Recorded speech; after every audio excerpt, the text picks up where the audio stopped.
নবীজি সাল্লাল্লাহু আলাইহি ওয়াসাল্লাম হাদিসের মধ্যে মুহররমের অনেক ফজিলত এনেছেন।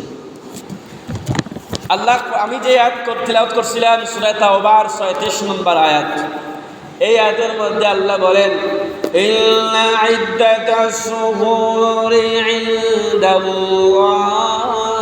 ইসনা আশরা শাহরান ফি কিতাবিল্লাহ ইয়াওমা খালাকাস সামাওয়াতি ওয়াল আরদা মিনহা আরবাআতুন হুরুম। আল্লাহ বলেন, প্রকৃতপক্ষে আল্লাহর কাছে, আল্লাহর কিতাবে লৌহে মাহফুজের মধ্যে মাসের সংখ্যা হলো 12টি। আর সেই দিন থেকে, যেই দিন আল্লাহ তাআলা আকাশমণ্ডলী ও পৃথিবীমণ্ডলী সৃষ্টি করেছেন, অর্থাৎ আকাশমণ্ডলী ও পৃথিবীমণ্ডলী সৃষ্টির পর থেকে আল্লাহর কিতাবে মাসের সংখ্যা হলো 12টি। তন্মধ্যে শাহরা ফি কিতাবিল্লাহি ওয়া খালাকাস সামাওয়াতি ওয়াল আরদা মিনহা আরবাআতুন হুরুম, 4টি মাস সম্মানিত, মর্যাদাপূর্ণ। এই আয়াত দ্বারা এই বাস্তবতা স্পষ্ট হয়ে উঠল যে চন্দ্র মাস তথা ইসলামী মাস স্বয়ং আল্লাহ তাআলা কর্তৃক নির্ধারিত। উক্ত আয়াতের মাধ্যমে ইসলামী চন্দ্রবর্ষী পর্য মাসসমূহের সম্মান ও গুরুত্ব স্পষ্টভাবে জানা যায়। 12 মাসের মধ্যে 4টি মাস খুবই সম্মানী, গুরুত্বপূর্ণ, যেগুলোকে আশহুরুল হুরুম তথা সম্মানিত মাস বলা হয়। এই যে আয়াত সূরা তাওবার ৩৬ নম্বর আয়াতের ব্যাখ্যা বিভিন্ন হাদিসের মধ্যে এসেছে। স্বয়ং আল্লাহর রাসূল সাল্লাল্লাহু আলাইহি ওয়াসাল্লাম নিজেই 12 মাসের মধ্যে 4টি মাস সম্মানিত নির্ধারণ করেছেন। যেমনটি তিনি বিদায় হজের ভাষণে আল্লাহর রাসূল সাল্লাল্লাহু আলাইহি ওয়াসাল্লাম বিদায় হজের ভাষণের মধ্যে বলেছেন, আন আবি বকরতা, বুখারী শরীফের 3197 নম্বর হাদিস, عن أبي بكرة رضي الله تعالى عنه عن النبي صلى الله عليه وسلم قال الزمان قد استدارك كهيئة يوم خلق السماوات والأرض السنة 12 شهرا منها 4 حرم ثلاثة متواليات ذو القعدة ذو الحجة والمحرم ورجب مزر الذي بين جماد وشعبان। আবু বকর রাদিয়াল্লাহু তাআলা কে বর্ণিত, নবীজি সাল্লাল্লাহু আলাইহি ওয়াসাল্লাম বলেন, আল্লাহ যেই দিন আসমান ও জমিন সৃষ্টি করেছেন সেই দিনের অবস্থার জামানা আবার ফিরে এসেছে। 12 মাসে একটি বছর, আর এর মধ্যে 4টি মাস হলো সম্মানিত। 3টি মাস ধারাবাহিকভাবে যুলকাদা, যুলহিজ্জা আর মুহররম। একটি মাস হলো মুহররম, রজবে মুজার। 4 নম্বর মাস হলো রজবে মুজার। মুজার এই কারণে নাম রাখা হয়েছে, আরব সম্প্রদায়ের অন্যান্য সম্প্রদায় হতে এই সম্প্রদায়টি রজব মাসের মুজার একটি সম্প্রদায়ের নাম। আরবের অন্যান্য সম্প্রদায় হতে এই সম্প্রদায়টি রজব মাসের সম্মান প্রদর্শনে অতি কঠোর ছিল। তারা বেশি বেশি সম্মান করত, এই মাসকে সম্মানিত করত। এজন্য এই তাদের অনুসরণে রজবুল মুজাররব নাম রাখা হয়েছে। তো এই মাসের মধ্যে 4টি মাস হলো শ্রেষ্ঠ। 1 নাম্বার হলো যুলকাদা, যুলহিজ্জা, মুহররম আর রজবুল মুজাররব। মুহররমের আরেকটি অর্থ হলো মুআজ্জাম, আজিম মানে সম্মানিত এক মাস। তো قال الحسن غيرها أفضلها شهر الله المحرم ورجحه طائفة من المتأخرين। হাসান বসরি রহমতুল্লাহ আলাইহি অনেক উলামায়ে কেরাম বলেছেন 4টি মাসের মধ্যে সর্বোত্তম মাস হলো আল্লাহর মাস মুহররম মাস। সবই মাসই সম্মানিত। আমরা বলি না সবারই মর্যাদা সমান, কিন্তু যার জ্ঞান একটু বেশি, যে যার থেকে সম্পদশালী, যে যার থেকে যত মুত্তাকি, সে তত সম্মানী। আল্লাহর মাস সবটি সমান। এর মধ্যে 4টিকে আল্লাহ তাআলা বিশেষ করে নির্দিষ্ট করেছেন। আর 4টির মধ্যে 3 নম্বর যে মাস হলো মুহররম। মুহররমের মধ্যে এমন একটা দিন আছে, ওই দিন আল্লাহর রাসূল সাল্লাল্লাহু আলাইহি ওয়াসাল্লাম বলেছেন, সিয়াম ইয়াউমি আশুরা। যেমন আমি আপনাদের সামনে মুসলিম শরীফের 2645 নং হাদিস তিলাওয়াত করছি। এই হাদিসের মধ্যে আল্লাহর রাসূল বলেন, عن أبي هريرة رضي الله تعالى عنه قال قال رسول الله صلى الله عليه وسلم أفضل الصيام بعد رمضان شهر الله المحرم وأفضل الصلاة بعد الفريدة صلاة الليل আল্লাহ নবীজি সাল্লাল্লাহু আলাইহি ওয়াসাল্লামের সাহাবী হযরত আবু হুরায়রা রাদিয়াল্লাহু তাআলা আনহু থেকে বর্ণিত, তিনি বলেন আল্লাহর নবী বলেছেন আফদালুস সিয়াম, সবচেয়ে উত্তম রোজা বাদা রমাদান, অর্থাৎ রমজানের রোজার পরে সবচাইতে উত্তম যেই রোজা ওই রোজাটা হলো শাহরুল্লাহিল মুহাররম, মুহররম মাসের রোজা।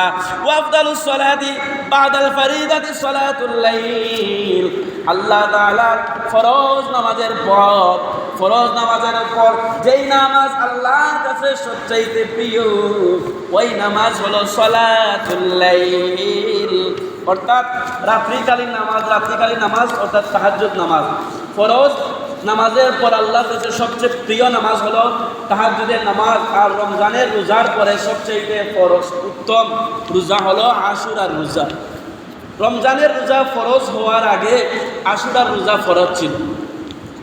যখন আল্লাহ তাআলা রমজানের রোজা ফরজ করে দিয়েছেন তখন আশুরার রোজাকে আল্লাহ তাআলা উঠিয়ে ওইটাকে মুস্তাহাবের পর্যায়ে নিয়ে গেছেন, সাধারণ নফল না। সাধারণ নফল রোজার চাইতে এই রোজার মর্যাদা আর একটু উপরে, মুস্তাহাবের পর্যায়ে নিয়ে গেছেন।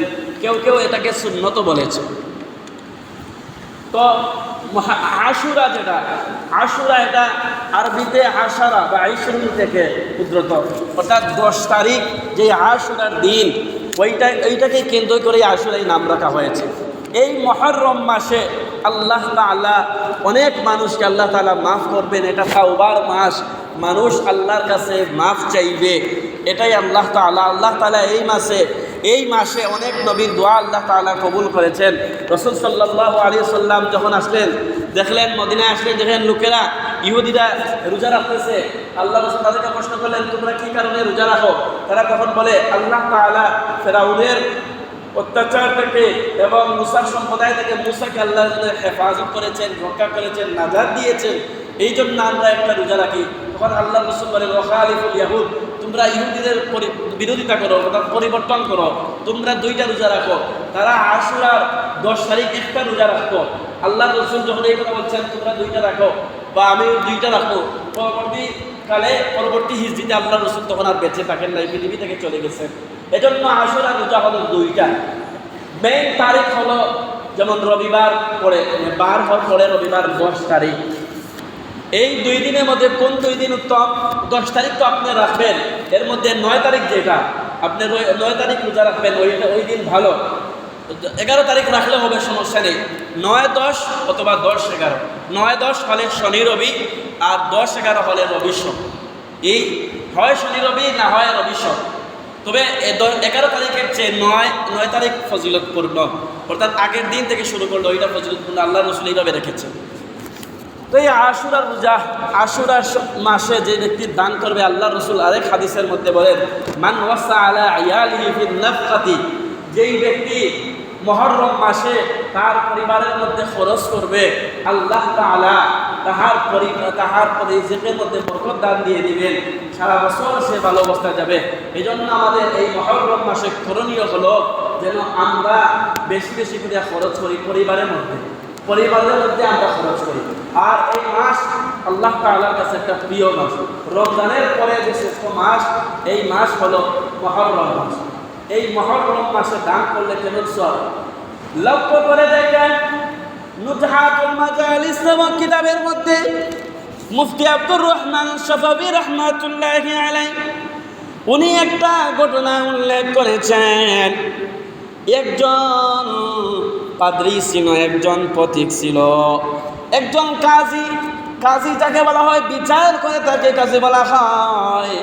ওই কাজীর কাছে আসনার দিনে একজন ভিক্ষুক এসেছে।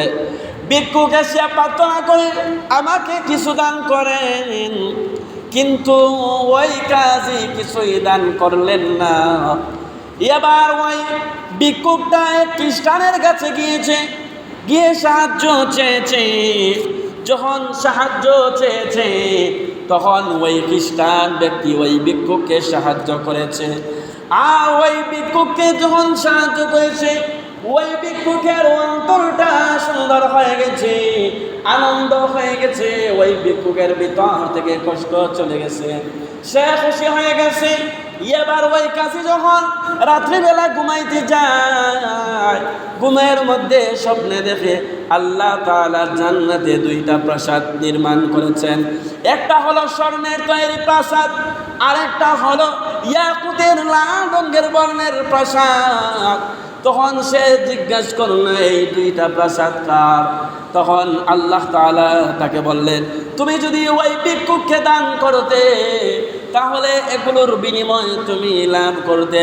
তুমি যেহেতু দান করনি, এইগুলো তোমার না, এইগুলো এই খ্রিস্টানের।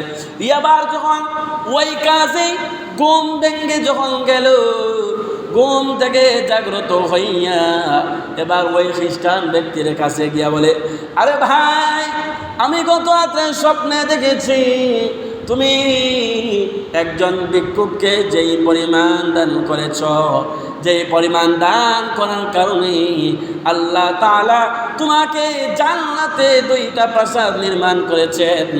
ওই দুইটা প্রাসাদ তুমি 1,00,000 দিরহামের বিনিময়ে আমাকে দিয়ে দাও, আমি টাকার বিনিময়ে ওই দুইটা প্রাসাদ নিতে চাই। তখন সে বলল, এটা কোনো কালেই সম্ভব না, এই দুইটা যদি তুমি 2,00,000 দিরহাম দিয়ে নাও, আমি এরপরে তোমাকে দিব না। এবার ওই খ্রিস্টান তখন মুখে বলতেছে, আমি সাক্ষ্য দিচ্ছি যে আল্লাহ তাআলা ব্যতীত কোনো উপাস্য নাই, হযরত মুহাম্মদ মুস্তাফা সাল্লাল্লাহু আলাইহি ওয়াসাল্লাম আল্লাহর রাসূল। ভাইরা আমার, লক্ষ্য করে দেখেন, একজন খ্রিস্টান ব্যক্তি ভিক্ষুককে আশুরা দিনে দান করার কারণে আল্লাহ তাআলা তাকে কি করছেন? জান্নাতের এরকম নির্মিত প্রাসাদ দান করেছেন। আরেকটি ঘটনার দিকে লক্ষ্য করেন, মিশরের ঘটনা। আবু আমর আস রাদিয়াল্লাহু তাআলা আনহুর যুগে, ওনার যুগে একটা মসজিদ ছিল, এক ব্যক্তি একটা পুণ্যের অধিকারী ছিল। আশুরার দিনে এক ব্যক্তি ফজরের নামাজ আদায় করার জন্য যখন মসজিদে এসেছে, ওই যুগে নিয়ম ছিল, অর্থাৎ আশুরার সময়ে, আশুরার দিন ব্যতীত অন্য কোনো দিন নারীরা মসজিদে গমন করতে পারবে না। এবার ওই একজন মহিলা, ওয়াবাবি মহিলা এক ব্যক্তির কাছে আসছে। ওই ব্যক্তি, যেই ব্যক্তি ফজরের নামাজ পড়ে মসজিদ থেকে বের হয়েছে, ওই ব্যক্তির কাছে ওই মহিলা সাহায্য প্রার্থনা করেছে। কি সাহায্য প্রার্থনা করেছে? আপনি আমাকে এমন কিছু দিন যাতে আমার সন্তান এবং আমি ভালোভাবে চলতে ফিরতে পারি।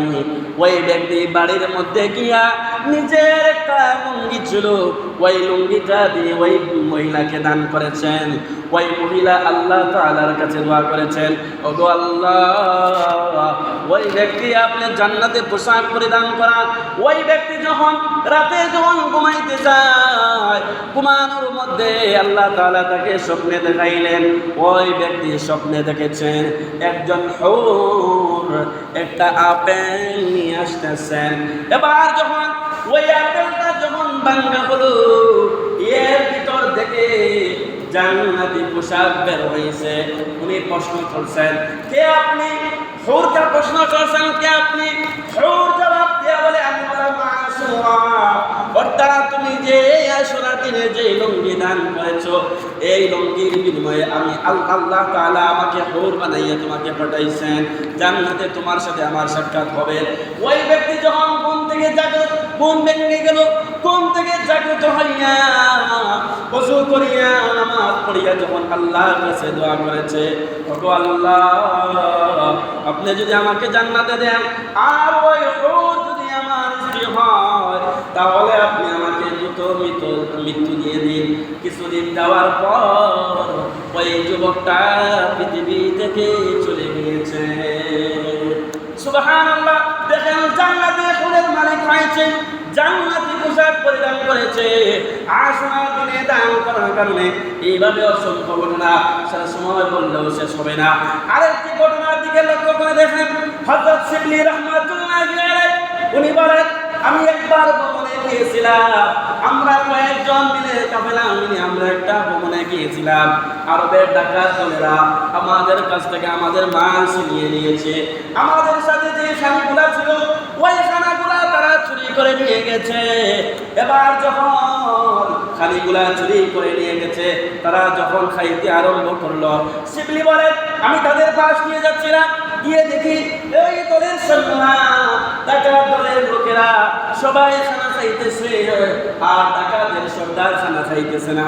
আমি সর্দারকে প্রশ্ন করলাম, তুমি কি রোজা রেখেছো?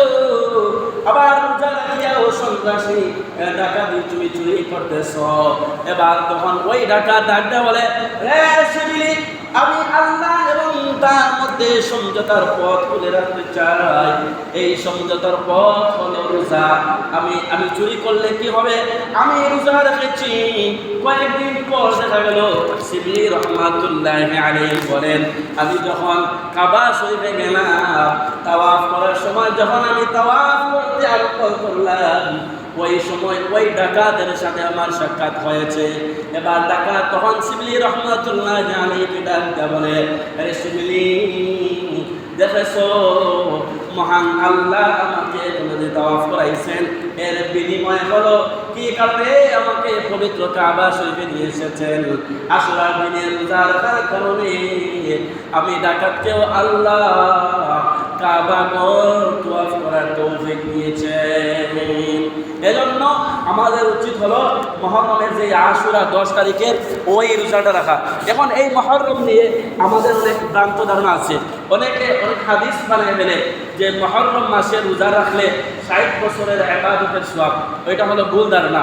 যে মুহররমে যে রোজা রাখবে, আল্লাহ রাসূল সাল্লাল্লাহু আলাইহি ওয়াসাল্লাম হাদিসের মধ্যে বলেন, সিয়াম আশুরা ইন্নী আহতাসিবু আলাল্লাহ আন ইউকাফিরা সানাতাল্লাতী ক্বাবলা।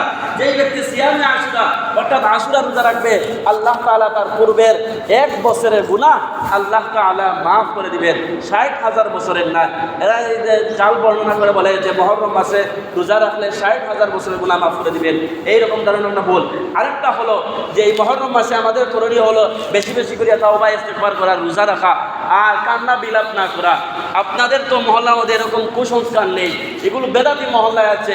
এই যে মুহররম আসলে এরা বাড়াবাড়ি করে, যে হুসাইন রাদিয়াল্লাহু তাআলা যে শহীদ হয়েছেন, এরা আহাজারি করে, কান্নাকাটি করে। কারো সুখ পালন করতে হলে কান্নাকাটি করে নয়, পারলে ইবাদত করে সুখ পালন করেন, শুকরিয়া আদায় করেন। রাসূল সাল্লাল্লাহু আলাইহি সাল্লাম প্রতি সোমবারে রোজা রাখতেন। কেন রাখতেন? ওনার জন্মদিন ছিল। উনিও বলেন যে আমি এই কারণে রোজা রাখি যেন আমার যদি মৃত্যু হয়ে যায় আমি আল্লাহর দরবারে শুকরগুজার হিসাবে যেন উপস্থিত হই। এজন্য আমাদের উচিত এরকম ভ্রান্ত ধারণা। আর অনেকে মনে করেন যে মুহররম মাসে বিবাহ হলে এরকম কুলক্ষণ অশুভ, এইরকম ধারণা ভুল। যে কোনো মাসে আল্লাহ তাআলা যে দিন রাত দিয়েছেন, 12টি মাস দিয়েছেন, এই 12টি মাসের মধ্যে কোনো একটা সময় অলক্ষণ নয়, কুলক্ষণ নয়। কিন্তু আমাদের ধারণা ভ্রান্ত ধারণা যে মুহররম মাসে বিয়ে করলে নাকি অশুভ হয়ে যাবে। আল্লাহ যেন আমাদেরকে এই ভ্রান্ত ধারণা থেকে বাঁচার তৌফিক দান করেন। আর আবারও বলছি যে মুহররমের রোজা হলো 9 তারিখ এবং 10 তারিখ। মেন হলো 10 তারিখ। 10 তারিখ বার পরে রবিবার, আপনি 9 তারিখ শনিবার রবিবার মিলিয়ে রাখবেন, আর না হয় রবি সব। তবে উত্তম হলো 9 তারিখ, 9 আর 10 আপনি রোজা রাখবেন। 9 তারিখ পরে শনিবার আর 10 তারিখ পরে রবিবার। আল্লাহ যেন এই আলোচনার উপর আমাদেরকে আমল করার তৌফিক দান করেন। সুন্নাত পড়ে